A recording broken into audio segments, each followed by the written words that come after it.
Hey everyone. Every company has a charter for their customer success team. Some companies really put a lot of emphasis on increasing retention rates. Some of them are putting really the charter and an emphasis on upsell revenues or an adoption of your product. Could there be an ethical dilemma when you put so much pressure on a specific goal and tie the variable component of the compensation plan for customer success managers, not sales, to achieve upsell and higher retention rate? Is this too much pressure? What would happen if things sometimes go wrong? What are some of the considerations we should put in place when we put so much pressure into the comp plan? So I invited Stephen Fulkerson from TSIA, who wrote a blog about the 3 unethical dilemmas, or ethical dilemmas actually, regarding customer success, to explore this topic a little bit more. Stephen, thanks for coming. Thank you, Irit. It's great to be here, so thank you for having me. Just in way of introductions, Steve is not only the head of the customer success practice at TSIA, he's also a commander in the military. It's true. I'm a Navy commander, but I'm responsible for cryptology warfare units, which is a part of the intelligence program, predominantly focused on cyber warfare. I'm going to pretend that I understood all of that. That's how smart he is. Okay, with this scary introduction, let's get started.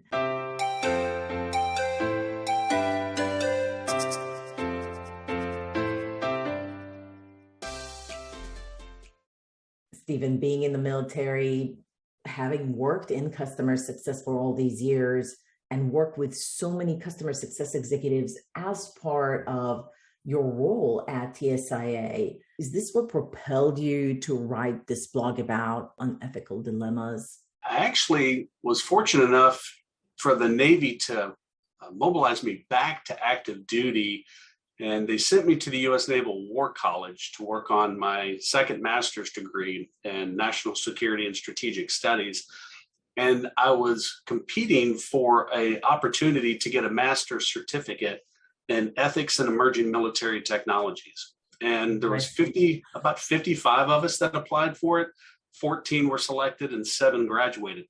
Wow. So I spent a whole year focused on ethics and military operations. And it really led me back to my civilian career in customer success. And I started looking at it from that same lens and figuring out, what are we doing right and wrong within customer success? So that's really what motivated me to take a look at this and write this blog on it. You take your experience and your studies from a military perspective, and you look at it at the prism of the business world. And in your blog, you shed light about around 3 types of common dilemmas in customer success. What were those? Yeah, the first one is really kind of focused on renewals. So as you led us off talking about customer success can be focused on several different renewals: adoption, expansion, retention. The first one I focused on was renewals. And I talk about radio silence and renewals. And really what happens there, and what we've heard about and seen within the industry, is really a focus around taking a look at when customer success organizations have the responsibility to handle the renewal entirely. And in that situation, there's times when, let's say that you have a challenged account. And this challenge account, sometimes the CSM would go before them and say, hey, look, your renewal's coming up. We want to make sure that you're going to renew. But there's typically in some of these contracts, there is a clause that says if you don't give them a renewal notice that you're going to exit the business, you're going to stop your renewal 30 days prior to the contract renewal date, then an automatic renewal will kick in.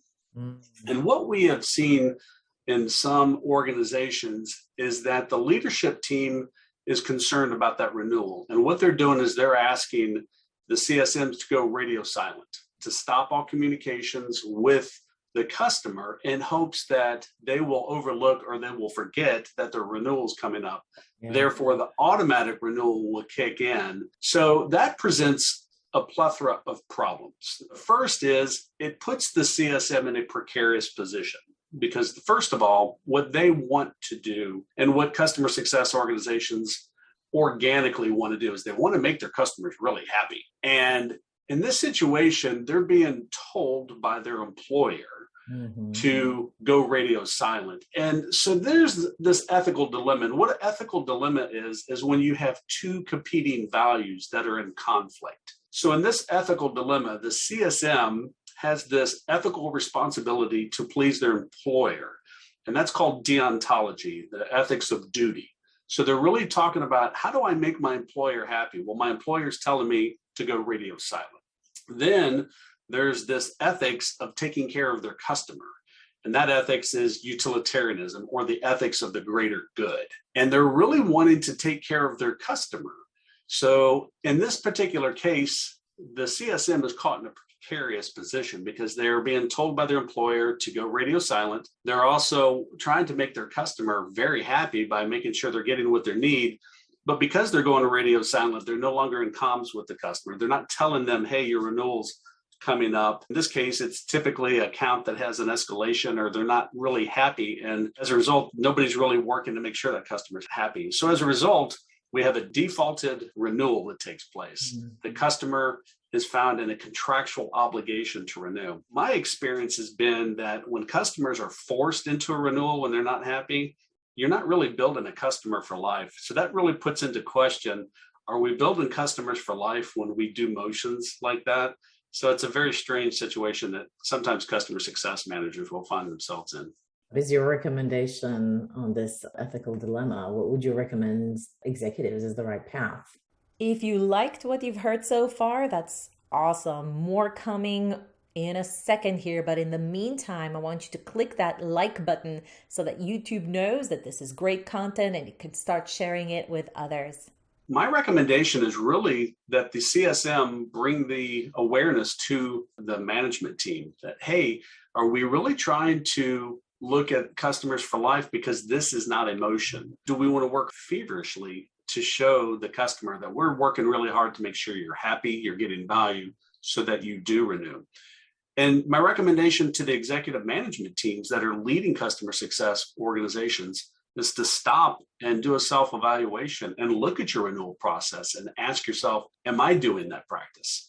Am I doing a forced renewal that forces our customers to stay with us even when they're not happy? Because that's a short-term profit situation, and it's not a long-term gain. It may get your investors a little bit of profit. It may give them a little bit of more income. But if you're not a happy customer, you can't make a happy customer stay with you, especially when they're not getting value or they're not being guided correctly. And that's the proactive approach of customer success. We're supposed to be not a reactive organization. We're supposed to be proactively guiding our customers to make sure that they're getting value and getting success. I think what you're saying is taking something that I know, at least in the Israeli Defense Force, there's this rule that if your commander is telling you something that doesn't seem ethically right, it's called a red flag situation. And as a soldier, if you feel like somebody's life is at stake, you have the opportunity of not following that order. That is the only time you can choose not to follow that command. And I think what you're suggesting to customer success managers, that if you're in an unethical situation, you feel like it's not the right thing to do, exercise your red flag, not in a sense that just disobey your management, but at least be proactive, not just with your customers, but also internally to say, hey, I think we have an ethical dilemma. Now I'm going to play devil's advocate and say that as an executive, if I'm 2 or 3 months before the renewal and I found out that there's an issue with this customer, can I really solve the issue within 3 months? Maybe the customer is not even thinking about canceling, but if I start all this renewal conversation, I might stir something up that puts me in a very weak position. Rather wait, see what the customer wants to do. If they choose to renew or they happen to renew without me provoking any thoughts about whether or not they should renew, they're just renewing it, then I have a whole year or whatever length of agreement that I have more time to fix it. And now they have the contractual agreement, meaning they didn't opt out. I know there's issues.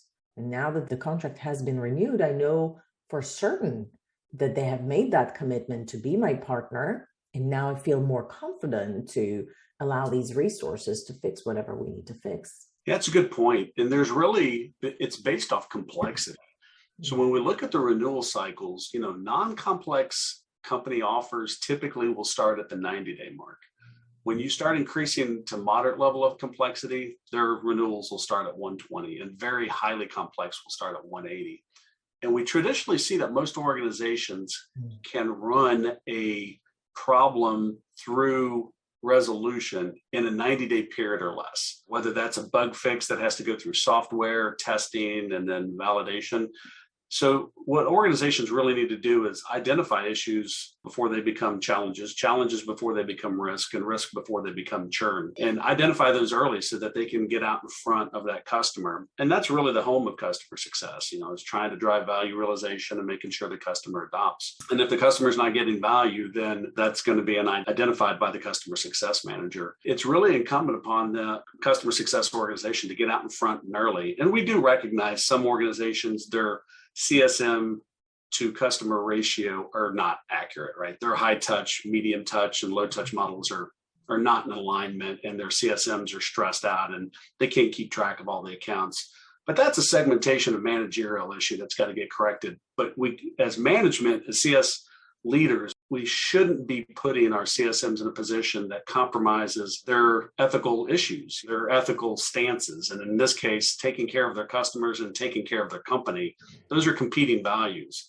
And sometimes we CSMs make the wrong decision. Sometimes we see them make the right. But to your point, it's really just being professional and going back to their manager and going, hey, I think we have a problem here. And let's talk about the best way to approach this. I love that you share those statistics around. It takes about 90 days to solve a major issue with a customer on average. And I wanted to also say, we have done tiny little research in March 2022, and we asked companies, what are some of the practices that they have? And one of the questions we asked is, how early do they start the renewal process? And then we correlated it to what was the percentage of renewals that ended up closing early, or having a higher renewal rate in general. And we found that companies that started at 120 days instead of the 90 days. So 90 days was the most predominant. The ones that started it at 120 days actually achieved a much healthier renewal date and were able to close more renewal contracts earlier. And I'm thinking, well, no doubt, because first of all, you started 4 months before the renewal date. So if you do have a technical issue or some sort of a challenge with that customer, you have enough time to resolve it. If you started at a 90-day, you're a little bit on a risky period there. So I think one tactical quick win would be to just basically start the renewal process a little bit earlier. And this way you don't have that dilemma of maybe we should just keep silence. The CSM will have enough confidence that they have enough time to solve it if something actually is happening. Yeah, you're exactly right. CS leaders really just have to ask the question to themselves, is our product offering, whether it's a software support, services, whatever it is that we're offering, what is the level of complexity? Is it low, moderate, or high? Mm-hmm. And if it's low, then we can probably survive off a 90-day engagement on renewals. If it's moderate, then we probably should be looking at 120. And if it's high, we should be looking at 180. Just to allow time to mitigate issues, allow the cycles to work. And at the end of the day, CS executives, they do not want to have late renewals. Yeah. So the key is to put themselves in a position where they're on time or early, but definitely not late. And that complexity can also not only be your offering, but it can be your internal process. So CS leaders really need to think about, is our internal process complex? Is it hard to do a renewal cycle? And then you're going to have to build 90, 120, and 80 days off that. So if you have an easy product offering or an easy offering to your customer base, but your internal processes are terrible, then that's something to look at as well, because that can really impede your ability to renew on time. And it may put your CSM in a better position to where they're not dealing with an ethical dilemma of the ethics of duty and the ethics of the greater good. Well, speaking of which, you actually had 3 ethical dilemmas. What was the second one? Before we continue, don't forget, subscribe to our YouTube channel and smash that notification button so that you don't miss out on any new videos. That's one is the one we call the shame game. And we actually heard about this before we actually experienced it at TSIA. So we started hearing from CS leaders that were working in tandem with their product management teams. What they were trying to do was shine a light on customers that were coming into renewals and or customers that were late for renewals or customers that hadn't paid their bill. So what they were doing is they were putting in technology into their offering so that when the renewal was either delinquent, late, or hadn't been paid, some sort of technology would happen, whether it was alert on a banner or an email blast or something to that effect. And then we personally experienced it at TSIA with one of our platform providers. And in the case that we witnessed it and that we saw, it was a banner, a big bright red banner that went across our web browser for the technology that we were using. And this platform was for a lot of people across the company. It's an enterprise use platform. And in this case, the platform, when you logged into it, you got a big red banner that said, "You're late. You haven't paid your invoice. It's overdue." So you can imagine that a lot of people in different departments across the company logging in and seeing that this big banner across their screen going, "You have an overdue invoice." So there's a couple of challenges that, happen here. And in this case that it happened with us, we weren't overdue. The technology provider admitted that they had a glitch in their system, but the amount of time and resources TSIA expended was pretty exorbitant. We had a lot of people calling into management going, "Hey, what's going on? Why are we late? Why hasn't this bill been paid?" Finance had to get involved. Management had to get involved. So now we're not doing our jobs. We're all trying to figure out what's going on here, only to find out that it was a software defect within the technology provider. So our bill had been paid. So you can imagine, here's the ethical dilemma. This technology provider, somebody thought it was a great idea to build this into their offering. And that's the ethics of deontology, right? Or the ethics of virtue. We're going to try to do something that will help. But it's a one-sided point of view in this case. It was something that helped the technology provider. Did it really help the customer? And in our situation, it didn't. We had a very negative experience at TSI, and we expended a lot of time and resources. So what you have to think about as a technology leader is, when we are thinking of things that can help our customers, is this going to help our customers or is this just going to help us? And in this case, it was a situation where it helped the technology provider, but it didn't create a positive experience for us. If anything, we had less love for that technology provider because of the time and resources it spent. So you have competing values here, right? So one is the ethics of deontology again, right? You're trying to take care of your company, but it conflicts with the ethics of virtue, which is, what are we doing that's virtuous, that's trying to help our customer and or the greater good, the utilitarianism? Is this the greater good that's going to help our customer? And that's what you have to balance. You have to look at, what are we doing that's going to be complementary of both, but not just one side versus the other side. Let's say the customer was really late. Is it appropriate to have these pop-ups, or should those be served in a different way? I would propose that it's better to send those alerts not to the entire user base, because you have a lot of individual contributors. Those alerts could be best sent by being sent to the executive sponsor, the business owner, the technical owner, or the champion, or the finance person and procurement that has responsibility, but not to the entire user base that's using the technology. That is very shameful. Like, you're shaming the business owner or the business executives. Most applications should have some kind of role-based capability where you can identify the role that's using the technology. And all they had to do is write the code that the role went to one of those 3 or 4 types of roles: executive sponsor, business owner, technical owner, champion, or procurement person. That would have sent them an alert. They would have been alerted, hey, you need to pay your bill, not the whole user base. So if you have thousands of users, in our case, hundreds of users, that was something that could have been avoided. Yeah, I don't think they thought it through. I think not only was it a glitch, this was really bad practice. What about the third one? Overselling.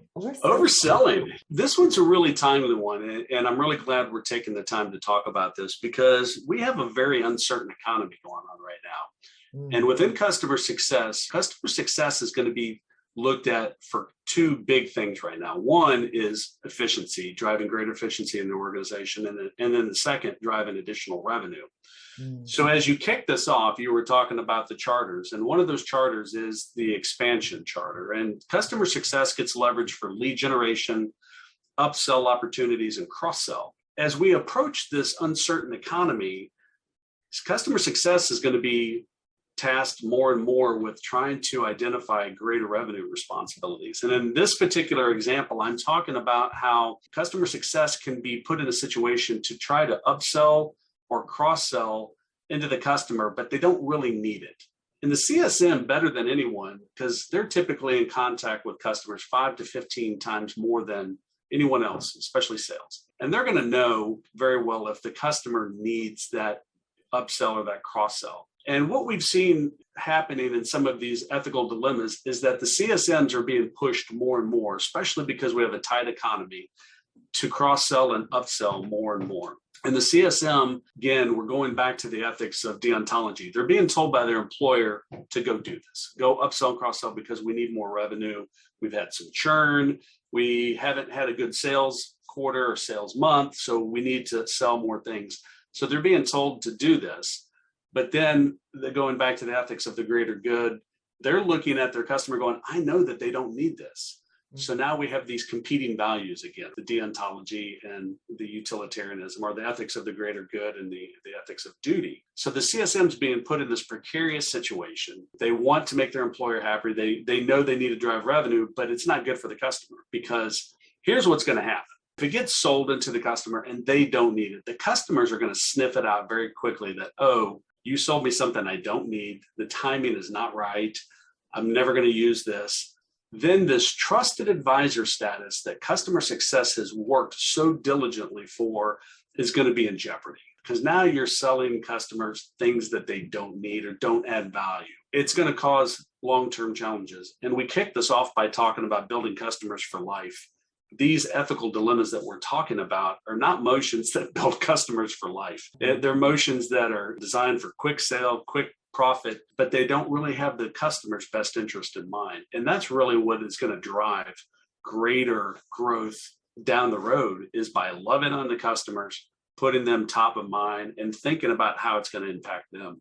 Well, let's talk about this metric, the dollar revenue retention. I got to say, based on our survey results for March, for the most part, most customer success managers are compensated on net retention rate, which is the combination of not only retention, but lower downsell and higher upsell.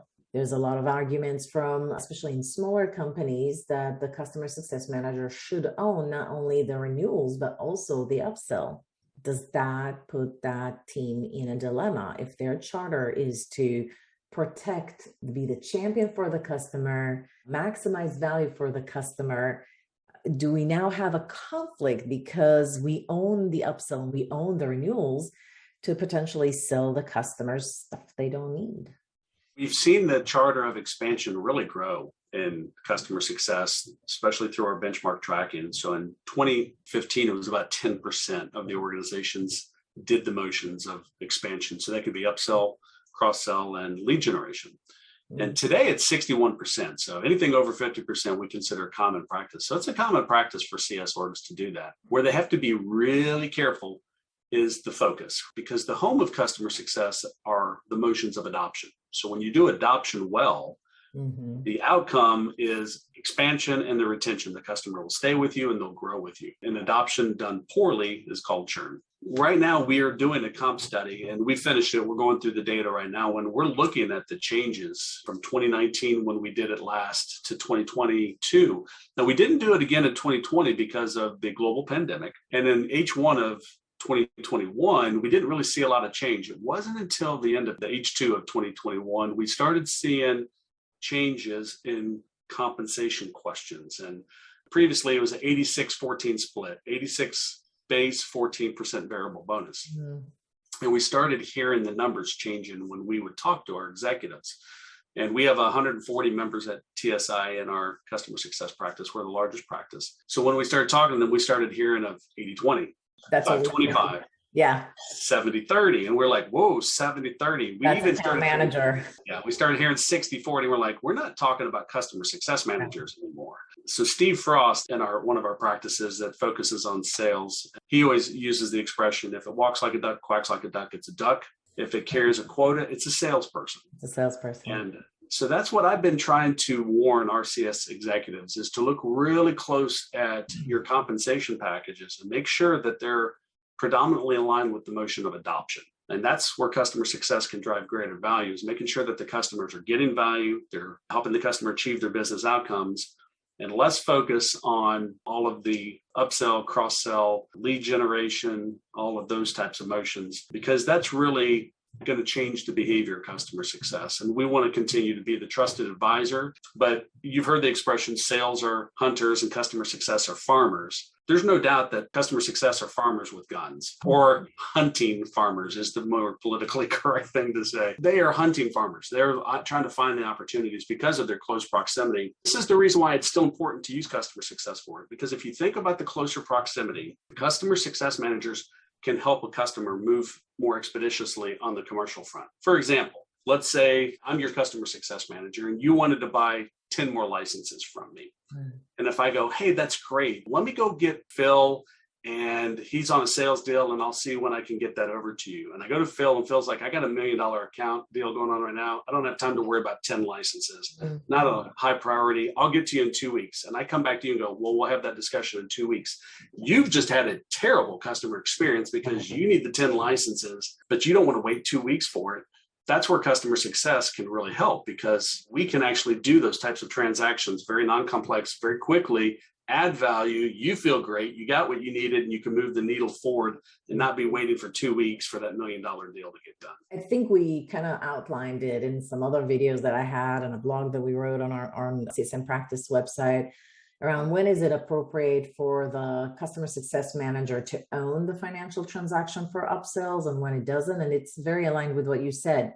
When it's an easy transaction, it's not a complex sales deal, they should definitely own it. I think what we're talking about is how much pressure are we putting on the customer success managers to find those opportunities, to find those deals.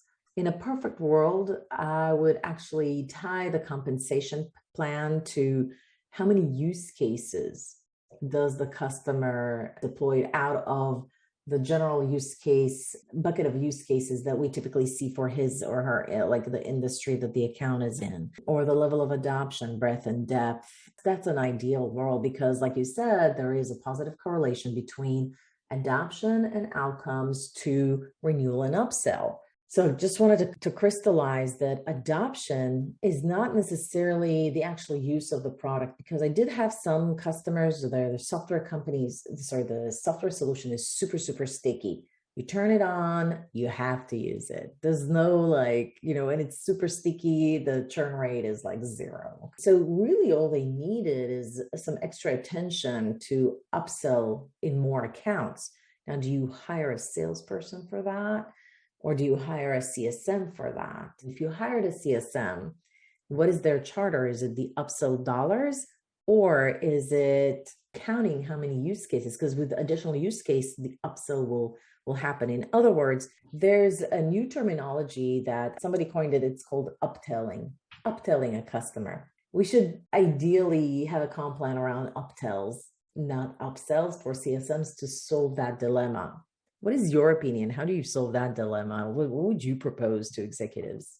Well, that's a great example. And that one really looks at the overall maturity of the organization. Because I too have seen those, and typically I see those in more mature organizations that have a very well-defined organizational structure and very delineated roles that have been captured in the charters. And it ties back to their segmentation strategy, how much accounts or how much revenue that is being owned by the CSM. So in those types of situations where those teams are maxed out, we do see that role that you're talking about that gets delineated out, and that's the core and sole focus. But we do typically see those being owned in more mature organizations by customer success, and not as mature organizations owned by sales and working in tandem and parallel with customer success. So if they have 2 different charters, that's fine. They'll probably work together. You get 2 in a box type situation to try to drive those deals in.